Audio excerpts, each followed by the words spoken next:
एक समय की बात है जब एक बौद्ध भिक्षु भोजन बनाने के लिए जंगल से लकड़ी लेने गए। तभी उन्होंने कुछ अद्भुत देखा। उन्होंने एक लोमड़ी को देखा जिसके पैर में काफी गहरी चोट लगी हुई थी, जिसके कारण वह शिकार भी नहीं कर पा रही थी, लेकिन फिर भी वह काफी स्वस्थ प्रतीक हो रही थी। उन्होंने सोचा कि आखिर इस हालत में यह लोमड़ी जिंदा कैसे है, इसे भोजन कहाँ से मिलता होगा, क्योंकि यह इस काबिल नहीं है कि शिकार कर सके। भिक्षु अपने विचारों में खोए हुए जंगल की तरफ बढ़ते हुए जा रहे थे। तभी उन्हें कुछ हलचल सुनाई दी। उन्होंने पीछे मुड़कर देखा तो एक भयानक शेर उनके पीछे चलता हुआ चला आ रहा था। वह डर जाते हैं और डरकर पेड़ के ऊपर चढ़ जाते हैं और देखते हैं कि शेर के मुंह में एक मांस का टुकड़ा दबा हुआ था। वह विचार करने लगते हैं कि यह शेर अवश्य ही अब इस लोमड़ी को मार देगा।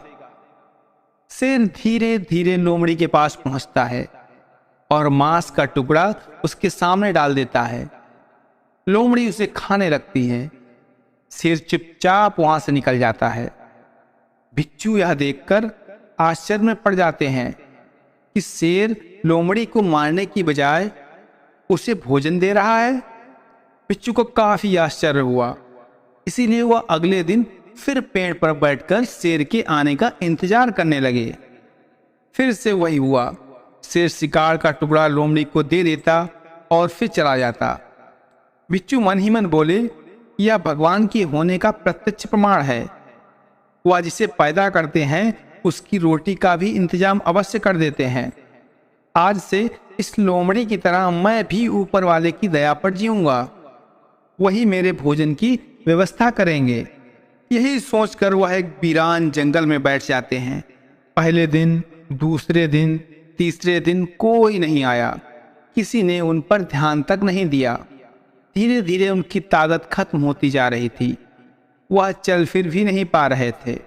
तभी एक महात्मा वहां से गुजरे और भिक्षु के पास पहुंचे और उन्होंने पूछा कि बेटा, इस वीरान जंगल में तुम यहाँ क्या कर रहे हो?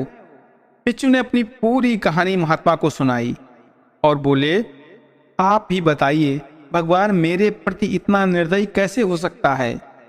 वह मेरी मदद क्यों नहीं करना चाहता है? महात्मा जी ने मुस्कुराकर कहा, लेकिन तुम इतने मूर्ख कैसे हो सकते हो?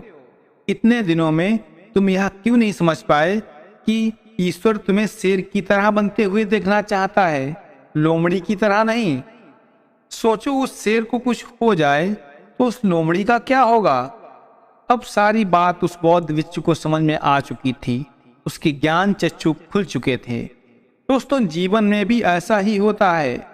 हमें चीजें जिस तरह समझनी चाहिए उसके विपरीत हम समझ लेते हैं।